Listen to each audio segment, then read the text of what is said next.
Hey book besties, I am here with another video. Today is going to be the mid-year book freakout tag.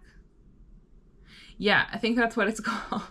So basically, if you've not seen other people's videos going through this, it's basically just a list of questions about the books that you've read this year and, you know, your answers. So I got my list of questions from Emmy. I will just throw her YouTube up here somewhere because I don't remember exactly what her YouTube name is, but I believe she got her questions from Larry. The questions are from there somewhere. The first question is, what is the best book that you've read so far this year? I have two different books that have really truly stuck with me this year that I can like confidently still agree with the fact that they are through and through 5, maybe 6-star books. The first of those two books is For the Fans by Nyla K. This year, I discovered Romances. I knew that it was a thing, obviously, but considering I only kind of realized that the romance genre existed last year, yeah, I didn't get there yet. So this year, I got into my era.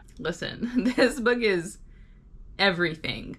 It is like almost 700 pages, maybe more than 700 pages. She's thick. It's such a good story. It's about these two guys who end up being stepbrothers. Like later in life, it's not like they necessarily grew up together or anything like that. Their parents ended up getting together when they were like already in high school. They start off kind of being rivals, enemies, if you will, because of this situation. Once they get into college, they are kind of like, they have forced proximity with each other. One of their friends ends up getting involved in what is essentially OnlyFans. For some reason, the boys needed money for something.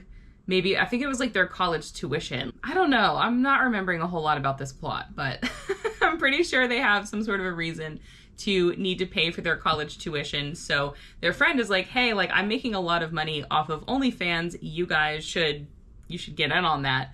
And the first time that they film together, they have a threesome with their friend that's a girl and then the two boys. How they end up doing a threesome together as stepbrothers is, I don't even know, but that happened essentially while they are in the middle of this threesome. They both kind of separately realize like, oh, this may be something a little different than I thought it was. Long story short, they come up with some sort of like a mutually beneficial situation for them to continue doing OnlyFans, but just between the two of them. And it obviously leads to them having feelings for each other and ends up being their romance. This book literally was just, it was everything. Not only was it really smutty, and the smut was really good, let me just say that, but the story behind it was also really, really, really good. The author did a really good job of depicting what it would be like for people in that situation, as well as for one of them to have a parent who they knew was not going to be happy about their decision to come out and, you know, all of that. So it just was really heartfelt. It was very emotional and I loved everything about it. The second best book that I've read thus far is Yours Truly by Abby Jimenez. So I only just started reading Abby Jimenez this year. I started with her newest release, which is Say You'll Remember Me, which was also a 6-star read for me, by the way. I know there's a lot of controversy about that, but I absolutely adored that book. And basically as soon as I got done with that, I was like, cool, okay, I gotta go read all the Abby Jimenez books. For some reason, instead of actually looking at what order her series went in, I just jumped in and read Yours Truly, which is the middle book of the Part of Your World trilogy. Not that it really matters, they're like interconnected standalones. It still bothers me personally that I didn't start at the beginning, but. So Yours Truly follows two ER doctors, Brianna and Jacob, and Brianna is on her way to being like the chief, like promoted to being the chief of the ER, and then Jacob comes in and their higher up, their boss, is pretty much like, well, you know, we were just gonna give Brianna this position, but since you're here and you're also really good, let's see if you also have a chance at being the chief. And of course, Brianna is like, WTF, you've got to be kidding me. Like, they're just trying to push me out because I'm a girl. So again, they at first kind of start off on the wrong foot, but then they start to form a friendship, and he starts writing her letters, which is obviously why the book is called Yours Truly. It just is amazing. There's like a side plot of Brianna's brother being really sick, and Jacob ends up kind of helping in that situation, and it just was literally one of the most emotional books I've ever read for me personally. I know, again, that this is a book that a lot of people have a lot of feelings about. Some people feel like it didn't have the best anxiety representation, which I think is totally valid because anxiety manifests for everybody differently. However, the depiction that Abby had of Jacob's anxiety is exactly how I experience anxiety. So for me personally, it was really nice to see that representation in this book. Moving on to the second question. This is the best sequel that you've read so far this year. So I have two answers for this as well, because the first one I don't know if it counts. The first one is Caught Up, which is the second book in the Into Darkness trilogy by Nevessa Allen, but it's not like a sequel. You know, it doesn't continue on from the first book. It's just the second book in a series. So I don't know if that counts, but I loved it. The second one, which is a true sequel that I read this year, is called Lot 62. This is by Nordica Knight, and it is the second book in the From Nothing trilogy. This basically follows two boys who are essentially trailer park trash. They literally come from nothing.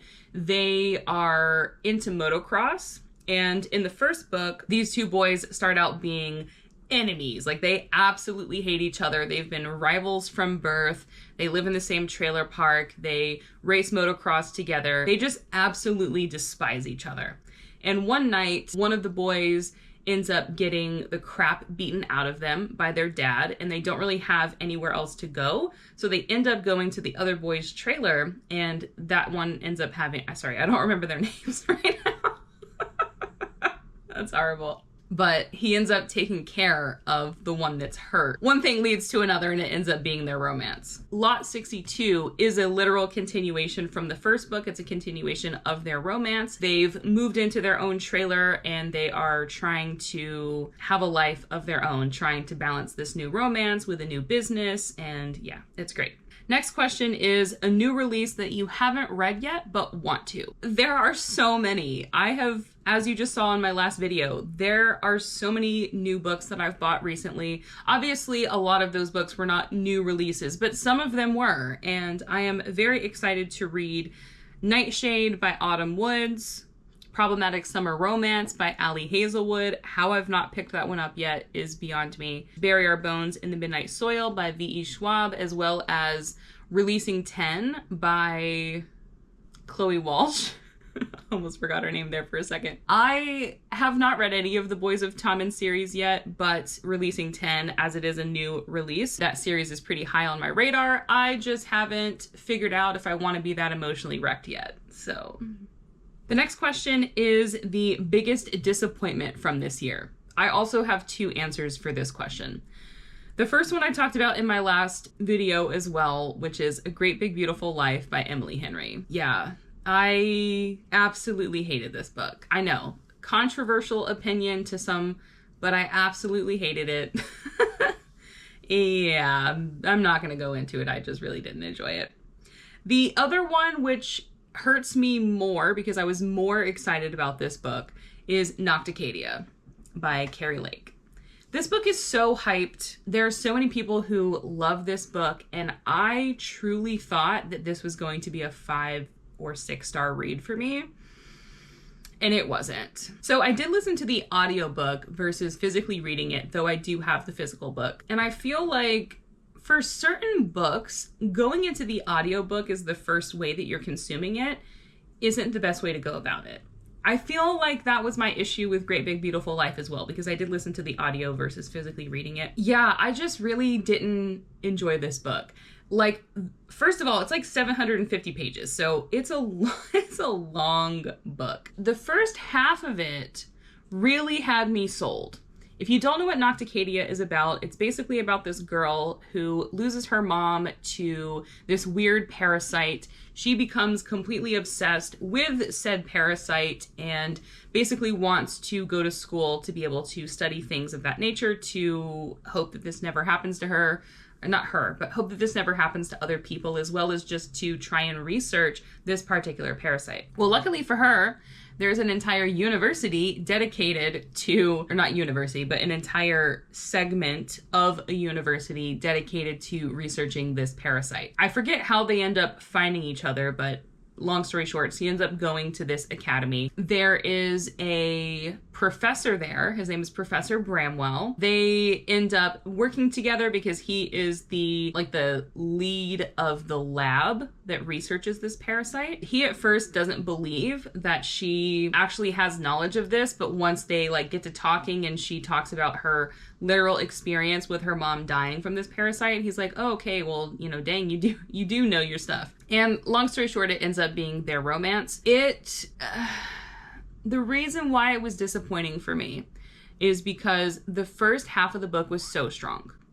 And then, I don't know, it just started going downhill. I really wasn't finding the chemistry between the two main characters. There were a lot of plot twists that were happening that weren't easy to follow? ? I was kind of like, how did we get here? This could be completely because I listened to the audiobook. I do admittedly have audio processing issues.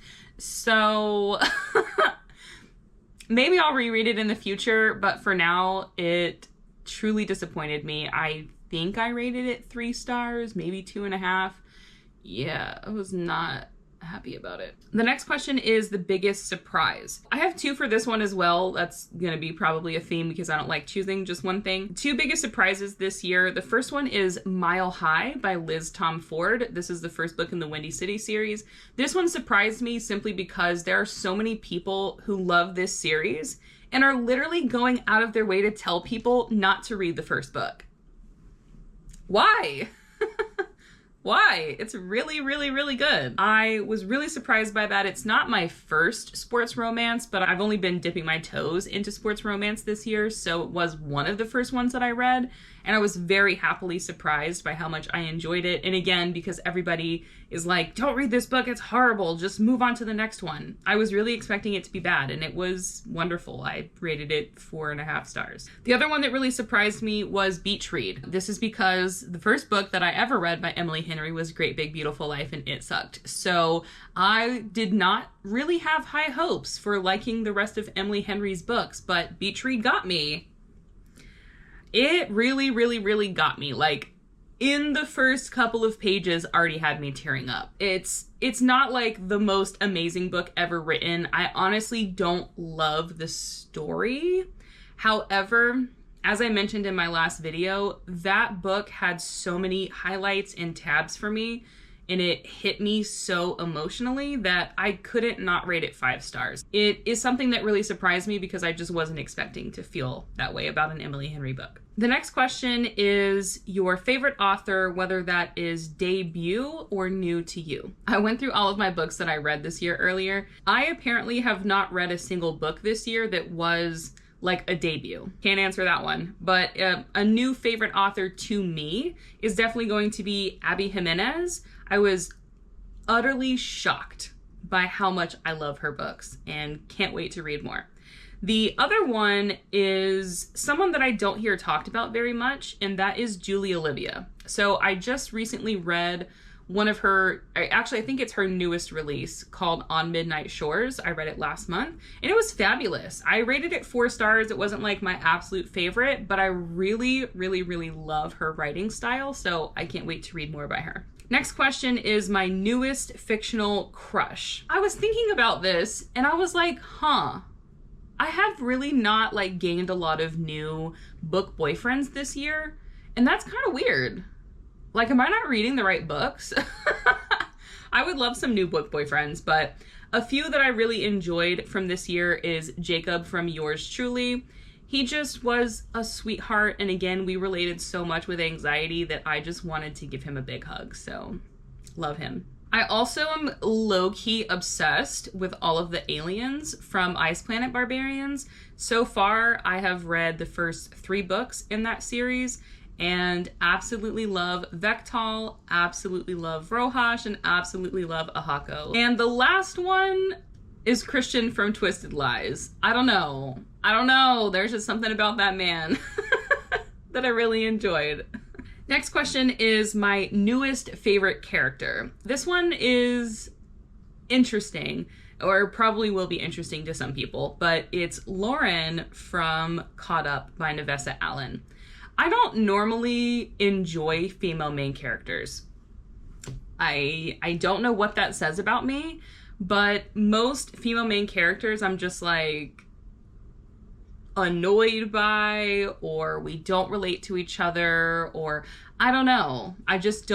They don't usually stick out to me. I'm not usually like thinking about them. However, Lauren from Caught Up, I think, was a really awesome character. For me personally, I really loved that she was so sex positive. She was very, very much like a promoter of sex work as far as like trying to get laws passed and things like that so that sex work can be more accessible and a lot less dangerous for a lot of people. I don't know. I just really liked her attitude and things like that. So yeah, she's my new favorite character. Next question is a book that made you cry. So I'm going to talk about 3 books that have made me absolutely sob this year.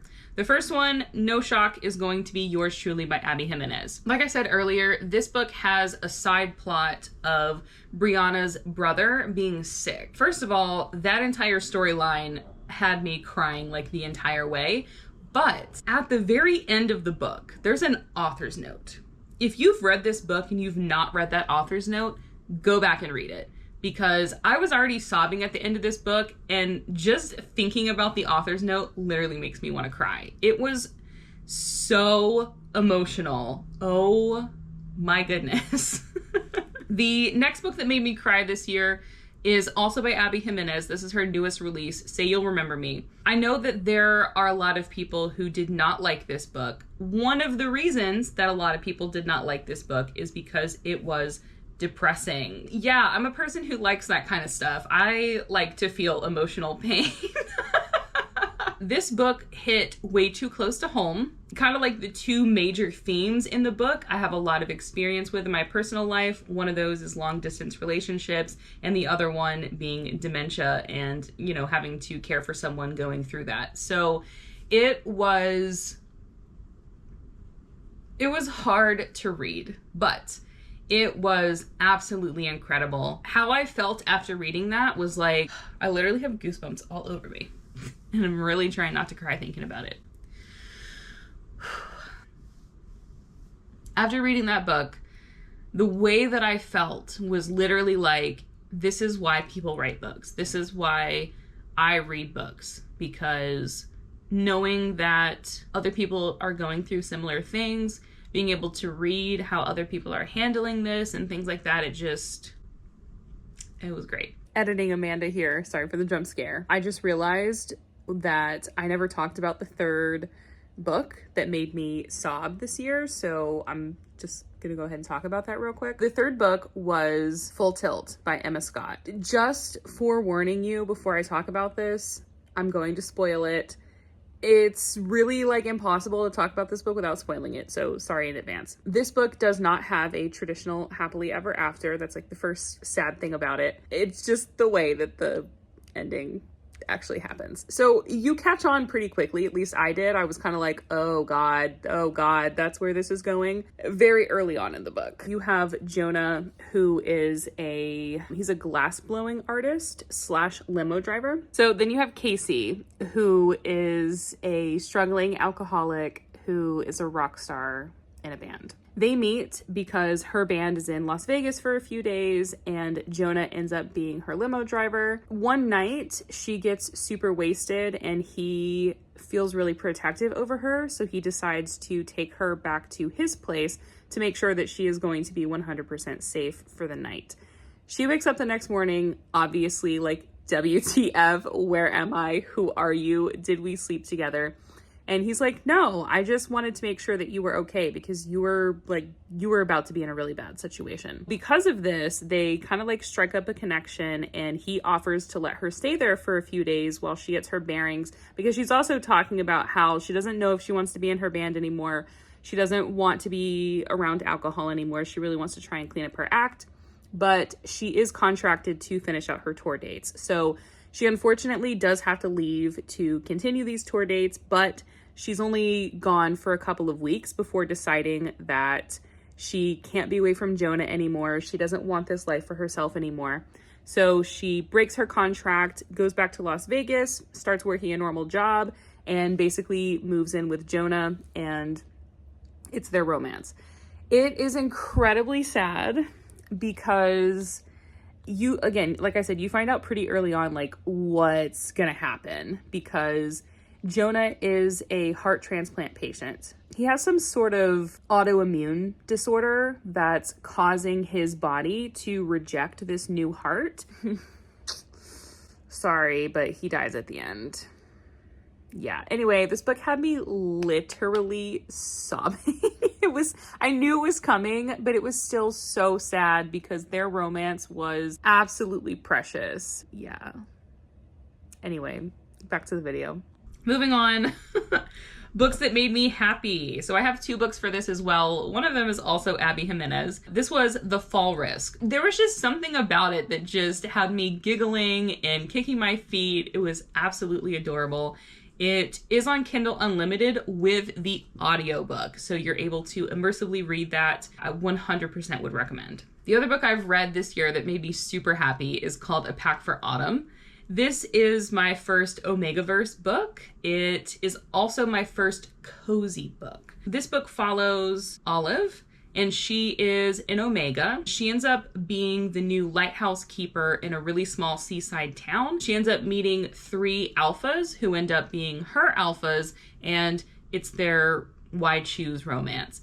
This book made me happy, not only because there were some new things that I discovered that I like Omegaverse and cozy romances, but the setting was done absolutely perfectly. The just general themes in the book were wonderful. It just felt like getting a warm hug from a pumpkin spice latte at the beach. That's all I can say about it. It made me so happy. I wish I could reread it again for the first time. It was great. The next question is the most beautiful book that you've gotten this year. So this book I showed in my last video. It is Give Me Butterflies by Jillian Meadows.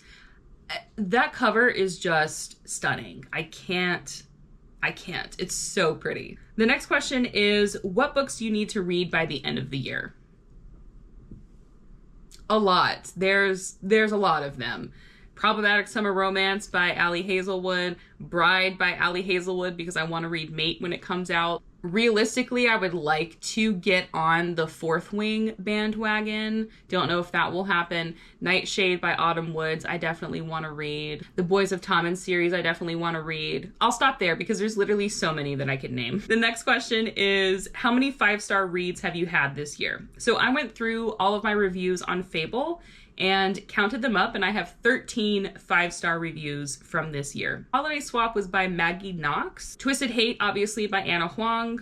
Marrying the Frenemy, I'll have to just rely on the picture because I don't remember who the author was. It was a really short, 1-hour read novella. Deep End by Ali Hazelwood. Dangerous Convenience Store, which is a manhwa, which is a Korean manga by an author called 945. The UUR, which I actually don't know who wrote that book, but it's basically the little thing from the show Severance. Beach Read by Emily Henry. Murder at the Patel Motel. Gonna have to rely on the picture because I don't remember the author's name. Him by Serena Bowen and Elle Kennedy. And Full Tilt by Emma Scott. Those are all my 5-star reads so far this year. Editing Amanda here again. Apparently I can't count or read my notes. I just went through my list of 5-star books and I said there were 13 and I only listed 10. I'm watching the video back that doesn't add up. Anyway, the first one was Say You'll Remember Me by Abby Jimenez. Yours Truly by Abby Jimenez, and For the Fans by Nyla Kay were also 5-star reads for me. Okay, back to it. The next question is a book that you enjoyed that has mixed reviews.